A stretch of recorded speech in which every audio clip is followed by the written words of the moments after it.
روحانی اور رزق جسمانی۔ اللہ میری نسلوں کے لیے دنیا کی مہنگائیاں، حالات، کرائسس، ناکامیاں اور پتہ نہیں آگے مہنگائیوں کی صورتحال کیا ہوگی، لیکن اللہ مجھ سے اور میری نسلوں سے رزق نہ چھین۔ تو فرمایا اس شخص کو کہے کہ سورۃ فاتحہ پڑھ، اور سورۃ فاتحہ کو ایک بار پڑھ، اور جب پہنچ ایاک نعبد و ایاک نستعین، اس کو 40 منٹ ایسے وجدان، ایسے درد، ایسی کیفیت کہ کوئی دنیا کا کوئی فرد مجھے یاد نہ رہے سوائے اس کی ذات کریمی کے، اور اس کو دہرا دہرا دہرا دہرا، اس کو دہرا۔ اور کہا کہ میں نے وہ پڑھنا شروع کر دیا، پڑھنا شروع کر دیا۔ شیخ حامد کوفی کہتے ہیں کہ کوفہ میں ہمارے ہاں ایک رئیس تھا، اور لوگ اس کے در سے کھاتے تھے، اور لوگ اس کے در سے بہت لیتے تھے، اور بہت سخاوت چلتی تھی۔ اور سنا تھا کہ اس کے والد بھی ایسے رئیس تھے، اور سنا تھا اس کے دادا بھی ایسے رئیس تھے، اور یہ بات سنی تھی کہ اس کے دادا نے کوئی عمل کیا تھا، اور ایسا نہیں، دادا کے بڑوں نے کوئی ایسا عمل کیا تھا جس میں اللہ سے نسلوں کے لیے رزق اور رزق کے خزانے منوائے تھے۔ کتنے لوگ ایسے ہیں، مال دولت چیزیں ایسے حالات اور گردش میں آئے کہ ناموری سے گمنامی میں چلے گئے۔ مجھے یاد ہے کہ میں ٹاؤن شپ میں ایک بندے سے ملا، یہ بات ہے آج سے کوئی 27-28 سال پہلے کم و بیش۔ ایسی چھوٹا سا کمرہ تھا، اور مختصر سی 2-3 کرسیاں، ایک ٹوٹی سی میز، اور کہا کہ میں لاہور میں میرا سکہ چلتا تھا، میرا نام یہ ہے، نام مناسب نہیں، رازداری زندگی کا پہلا حصہ ہے، اور میرا نام یہ ہے، اور میرا اپنا ذاتی جہاز تھا، اور یہ مال تھا، اور یہ چیز تھا، اور آج میرا حال یہ ہے کہ اگر میں دوائی لوں گا تو یہ بندہ پیسے دے گا جو ساتھ کھڑا تھا، میرے پاس دوا کے پیسے نہیں ہیں۔ مجھے ہمارے مخلص ہیں، وہ کہنے لگے کہ میرے والد جن کے پاس جاب کرتے تھے ان کا بہت بڑا کاروبار تھا، انہوں نے اس دور میں 14,000 کی گاڑی لی تھی نئی، اور پھر 16,000 کی گاڑی لی، نئی گاڑی، کتنے کی؟ 16,000 کی گاڑی لی، 100 کا نوٹ بانٹتے تھے، صبح سے شام تک، شام سے صبح تک لوگ لین لگا کے لیتے تھے، اور جس دور میں 250 روپے کے 5 مرلے جگہ ملتی تھی، 250 فٹ جگہ ملتی تھی، نہ 125 فٹ، 125 جگہ ملتی، 5 مرلے 250 روپے کی، اور وہ بیچتے تھے۔ اور پھر ایک وقت ایسا آیا ہر چیز ختم ہو گئی۔ میرے پاس ایک ڈرائیور تھا، وہ کہنے لگا کہ میرے مالک ہیں جن کے پاس پہلے میں کام کرتا تھا، ان کے حالات آ گئے تو میں نے آپ کے پاس آپ کی ڈرائیوری کی، اگر رمضان میں کوئی بچا ہوا لنگر ہو تو انہیں بلا لوں، آپ دے دیں گے؟ تو ہم رمضان میں مجمع آتا تو کوشش کی جاتی ہے کہ ان کو کھانا تازہ کھلایا جائے۔ تو میں نے کہا ٹھیک ہے، کہا کہ کچھ پیسے بھی ہو جائیں۔ کون ہے؟ کہا کہ فلاں لاہور کا، نہیں جانتے آپ؟ ہاں جانتا ہوں، اتنی بڑی سوسائٹی ہے بڑی مالداروں کی۔ کہا یہ 28 مربع جگہ انہی کی تھی، اور آج سے 40 سال پہلے انہوں نے یہ جگہ بیچی تھی، اور اتنے کروڑوں میں اتنے میں بیچی تھی۔ اب وہ ایک چھوٹے سے مکان میں رہتے ہیں، سب کچھ ختم ہو گیا ہے، سب کچھ ختم ہو گیا ہے، اور ان کے گھر کھانا نہیں ہوتا، اور آپ اگر کھانا دیں گے تو ان کے گھر میں 2-3 وقت اچھا گزر جائے گا۔ میں اپنی نسلوں کے لیے تمنگری منوا لے، اپنی نسلوں کے لیے رزق منوا لے، اپنی نسلوں کے لیے وسعت منوا لے۔ تو کہے کہ مال بہت ہے اور نسلوں کے کام آئے گا، مال رکھنا جائز ہے، حلال جائز ہے، لیکن یہ شرط نہیں ہے کہ وہ رہے گا یا نہیں رہے گا۔ یہ میری ساتھ چوک ہے، یہاں کرتبہ چوک، یہاں 2 پلازے مجھے بندے نے بتائے، اب اس کے نہیں ہیں، کہا یہ اور یہ اس بندے کا ہے، فلاں نام کے بندے کا، اور اس کا آج کچھ نہیں رہا۔ اب وہ جس کسائی سے گلبرگ میں ہے، یہاں لاہور میں، جس سے بہت منو گوشت آتا تھا اور بڑے بڑے رئیس دعوتیں پکتی تھی، چپ کر کے جاتا ہے اور وہ کچھ پیسے اس کی مٹھی میں ڈال دیتے ہیں اور وہ اس سے زندگی کا گزر بسر ہوتا ہے۔ میں یہاں لاہور میں فیروز پور روڈ پہ ایک جگہ گیا، تو انہوں نے وہ جگہ پہ کھڑے ہو کے دکھایا، وہ سامنے جو بنگلہ ہے، میں نے کہا وہ تو محل ہے، کہہ رہے یہ اس بندے کا ہے، اب ایک کمرہ اس کو ہم نے دیا ہوا ہے، اور وہ بنگلہ، وہ محل، وہاں وہ کھڑکی اس طرف کی بند رکھتا ہے کہ میری نظر اس پہ نہ پڑے، وہ سب کچھ اس سے چھن گیا ہے۔ سنیں، یاد رکھیں، جو اللہ کے خزانوں سے ملتا ہے وہ تیری جیب سے جا نہیں سکتا، وہ دنیا کی جیبوں اور مالوں سے جو ملتا ہے وہ تیری جیب میں رہ نہیں سکتا۔ یہ جو عمل ہے نا، نسلوں کے لیے رزق منوانا، برکت منوانا، نسلوں کے لیے رزق منوانا، نسلوں کے لیے برکت منوانا، یہ جو عمل ہے، بس اب میں نے آپ کو عرض کیا نا کہ آپ پوچھیں کتنے دن کریں گے، میں نے کہا دل خود بولے گا، من خود بولے گا، اندر خود بولے گا۔ میں نے آپ کو کچھ واقعات سنائے ہیں، بڑی بڑی ہستیوں کے واقعات، بڑی بڑی ہستیوں کے واقعات۔ یہ اس میں سعودی عرب مکہ مکرمہ میں ایک جگہ ہے، اس کا نام خالدیہ ہے سوسائٹی۔ میں وہاں ایک عرب سے ملا، شیخ ابو ترکی اسے کہتے تھے، تو اردو عربی تو مجھے آتی نہیں، بس تھوڑی بہت ایسے شدھ بدھ ہے، تو وہ تھوڑی ہی دیر میں کہتے تھے، ایسے اٹھتے تھے نا، کہتے تھے اللہم ایاک نعبد و ایاک نستعین۔ میری ان سے چند ملاقاتیں ہیں، بوڑھے تھے، بابے تھے، کہ ان کے بڑے آئے تھے، اصل میں خلافت عثمانیہ تھی تو ان کے بڑے ترکیہ سے آئے تھے، تو پھر مکے میں رہتے تو وہیں کے ہو گئے۔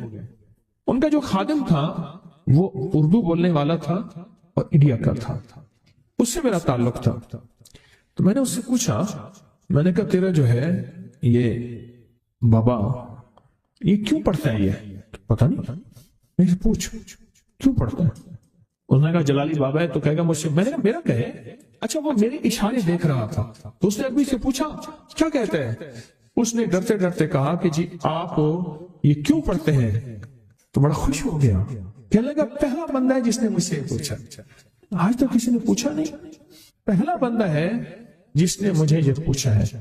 کہا جب ہم چھوٹے تھے ہمارے پاس بہت غربت تھی اور تنگ دستی تھی، تو میرے والد ہمیں بٹھا لیتے تھے اور ہم سورۃ فاتحہ پڑھتے تھے، اور جب پہنچتے تھے نا ایاک نعبد و ایاک نستعین پر، تو پھر اس کو میرے والد کہتے تھے دہراؤ، بہت زیادہ پڑھو، بہت زیادہ پڑھو، بہت زیادہ پڑھو، بہت زیادہ پڑھو۔ کام پڑھتے تھے، بہت زیادہ پڑھتے تھے، بہت زیادہ پڑھتے تھے، اور کہا میرے والد پھر دعا کرتاتے تھے اور ہم آمین کہتے تھے، اور میرے والد کہتے تھے چلو مبارک ہو، ہمیں جو ہے اللہ پاک وہ فلاں چیزیں، وہ حلاوے، وہ چیزیں کھلائیں گے۔ کہہ رہے ابے کو دیکھتے تھے، ابا جی ہمارے پاس تو پیٹ بھر کے روٹی نہیں ہے، آپ کہتے ہیں اللہ وہ کھلائے گا، وہ کھلائے گا، اور ابا ایسے خوش ہو جاتا تھا۔ کیوں؟ ابے کو یقین تھا کہ سورۃ فاتحہ اس کریم نے قبول کر لی اور میرا کام ہو گیا۔ وَمَن يَتَوَكَّلْ عَلَى اللَّهِ، ہاں میرے بندے میری ذات پہ بھروسہ کر کے دیکھ، میرے قریب آ کے دیکھ، مجھ سے دوستی لگا کے دیکھ تو صحیح، میں کر کے دکھاؤں گا۔ ساری دنیا تعریف کو پسند کرتی ہے، میرا رب سب سے زیادہ تعریف کو پسند کرتا ہے، سب سے زیادہ۔ جب بندہ یہ لفظ کہتا ہے نا یا لطیف بخلقہ، یہ لفظ بندہ کہتا ہے تو اس کے لطف و کرم اس کا متوجہ ہوتا ہے۔ بڑے بڑے محدثین نے، مفسرین نے، اولیاء صلحاء نے اس انمول خزانے کو پڑھا، اس کے واقعات کو بیان کیا، اس کے مشاہدات کو بیان کیا۔ ایک بزرگ فرماتے ہیں کہ مجھ پر ایک مرتبہ دل کی تنگی اور خوف کی شدت کا غلبہ ہوا، میں پریشان حال، بغیر سواری اور بغیر توشہ کے، توشہ سے مراد کھانا پینا، سواری، سفر، بس ایسے مکہ مکرمہ کی طرف چل دیا۔ 3 دن تک اس طرح بغیر کھائے پیے چلتا رہا، اور چوتھے دن بھوک کی شدت کا، پیاس کی شدت کا اتنا احساس ہوا، مجھے اپنی ہلاکت کا اندیشہ ہوا کہ شاید اب مر جاؤں، اسباب کے بغیر چلا۔ میں جنگل میں کہیں سایہ دار درخت کا بھی پتہ نہیں تھا، وہ سایہ ہوتا بیٹھ جاتا، سایہ بھی نہیں تھا۔ تو کہنے لگے کہ میں نے اپنے آپ کو اللہ کے سپرد کیا اور قبلہ کی طرف منہ کر کے بیٹھ گیا۔ مجھے نیند آئی تو میں نے خواب میں ایک شخص کو دیکھا، میری طرف ہاتھ بڑھا کر کہتا ہے لاؤ ہاتھ بڑھاؤ۔ میں نے ہاتھ بڑھایا، اس نے مجھ سے ہاتھ ملایا، فرمایا تمہیں خوشخبری ہو، مبارک ہو، خوشخبری ہو کیا کہ تم صحیح سالم حج بھی کرو گے اور میرے حضور کملی والے کے روزے کی زیارت بھی کرو گے۔ کیوں پریشان ہے؟ تو کیوں پریشان ہے؟ صحیح سالم حج بھی کرو گے اور حضور کے روضہ اطہر کی زیارت بھی کرو گے۔ میں نے کہا اللہ تم پر رحم فرمائے، آپ کون ہیں؟ فرمایا میں حضرت خضر ہوں، میں خضر ہوں۔ میں نے عرض کیا کہ کوئی دعا فرما دے میرے لیے، سخت بھوک ہے، سخت پیاس ہے، شدت کا سفر ہے، بہت سخت بھوک ہے، بہت سخت پیاس ہے اور شدت کا سفر ہے، میں کیا کروں؟ اب فرمایا، انہوں نے فرمایا اچھا یہ میں پڑھتا ہوں تو پڑھ، یہ لفظ 3 مرتبہ پڑھ، یہ لفظ 3 مرتبہ پڑھ۔ اب میں بھی پڑھ رہا ہوں، اب میرے ساتھ پڑھیں گے، درد سے، توجہ سے، یقین سے، دھیان سے اور پوری کیفیت کے ساتھ اور پورے جذبے کے ساتھ۔ اور میں بھی پڑھ رہا ہوں، تو بھی اس لفظ کو 3 مرتبہ میرے ساتھ پڑھ۔ یا لطیفم بخلقہ، یا علیمم بخلقہ، یا خبیرم بخلقہ، الطف بی، یا لطیفم، یا علیم، یا خبیر، یا لطیفم بخلقہ، یا علیمم بخلقہ، یا خبیرم بخلقہ، الطف بی، یا لطیفم، یا علیم، یا خبیر، یا لطیفم بخلقہ، یا علیمم بخلقہ، یا خبیرم بخلقہ، الطف بی، یا لطیفم، یا علیم، یا خبیر۔ فرمایا 3 دفعہ پڑھ، جس طرح آپ نے 3 دفعہ پڑھا، 3 دفعہ پڑھ۔ اب اس کا ترجمہ ہے، اے وہ پاک ذات جو اپنی مخلوق پر مہربان ہے اور اپنے مخلوق کے حال کو جانتا ہے اور ان کی ضروریات سے باخبر ہے، مخلوق کے حال کو جانتا ہے میرا اللہ اور تو ان کی ضروریات سے باخبر ہے، اے اللہ تو مجھ پر لطف فرما، مہربانی فرما، اے لطف کرنے والے، اے علیم، اے خبیر، مجھ پر مہربانی فرما۔ پھر فرمایا یہ تجھے تحفہ دیتا ہوں۔ حضرت خضر علیہ السلام نے فرمایا یہ تجھے تحفہ دیتا ہوں، ہمیشہ کام آنے والی چیز ہے جب تجھے کوئی تنگی پیش آئے، کوئی آفت نازل ہو، تنگی پیش آئے، کوئی آفت نازل ہو، تنگی پیش آئے، کوئی آفت نازل ہو۔ اچھا آپ سنیں، آپ ایک بات اور، آپ کی جو بھی تسبیح ہے آپ پڑھیں، صرف 3 دفعہ روزانہ پڑھ لیا، بس۔ وہ کون سا مشکل ہے بتائیں؟ اچھا کوئی وقت مقرر کریں، صبح، شام، دوپہر، رات، سوتے ہوئے۔ اس دن میرا وظیفہ رہ گیا 7 دفعہ آفا سپتم والی آئے، رات کو 1:15 بجے آنکھ کھلی، میں نے پھر وہ وظیفہ پورا کر لیا۔ اچھا 3 دفعہ پڑھ لیں سر۔ حضرت خضر علیہ السلام نے اس کو فرمایا 3 دفعہ پڑھ، ٹھیک ہے، اس کے اندر کیفیات کیا ہوں گی؟ جو 3 دن کا پیاسا ہو اور 3 دن کا بھوکا ہو، سوچیں غور سے، 3 دن کا پیاسا، 3 دن کا بھوکا، سواری اس کے پاس نہیں ہے، منزل اس کے پاس نہیں ہے، سایہ اس کے پاس نہیں ہے، صحرا اور ویرانہ ہے، جنگل، درندے اور موت، اس نے کس درد کے ساتھ پڑھا ہوا؟ لفظوں کے ساتھ درد چاہیے، یاد رکھیے گا، لفظوں کے ساتھ درد چاہیے۔ اس نے کس درد کے ساتھ، کس غم کے ساتھ، کس کیفیت کے ساتھ پڑھا؟ کوشش کریں اسی درد، اسی غم، اسی کیفیت کے ساتھ پڑھیں گے۔ 3 دفعہ پڑھ لیں۔ اب کیا فرمایا حضرت خضر علیہ السلام نے؟ تحفہ ہے، ہمیشہ کام آنے والی چیز ہے، جب تجھے کوئی تنگی پیش آئے یا کوئی آفت ہو، تنگی پیش آئے یا کوئی آفت ہو، وہ کسی بھی قسم کی آفت ہو، فرمایا آفت نازل ہو تو اس کو پڑھ لیا کر، تنگی رفع ہو جائے گی، آفت سے خلاصی ہو جائے گی۔ یہ کہہ کر وہ غائب ہو۔ کوئی تنگی ہو یا آفت ہو، رزق کی تنگی ہے، صحت کی تنگی ہے، کاروبار کی تنگی ہے، وہ زندگی تنگ ہے، مسائل میں، مشکلات میں، بیماریوں میں، دکھوں میں، تکلیفوں میں، جادو جنات، نظر بد، ناکامیاں، زندگی تنگ ہے، یا کوئی آفت آ گئی ہے، کرونا جیسی کوئی دنیا کی آفت ہے اور وہ کسی شکل میں ہے، وہ سیلاب کی آفت ہے، وہ کوئی زندگی کی آفت ہے، آسمان سے نازل ہوئی ہے، بیماری کی شکل میں، آزمائش کی شکل میں، قید کی شکل میں، مقدمے کی شکل میں، کسی ظالم کے مسلط ہونے کی شکل میں،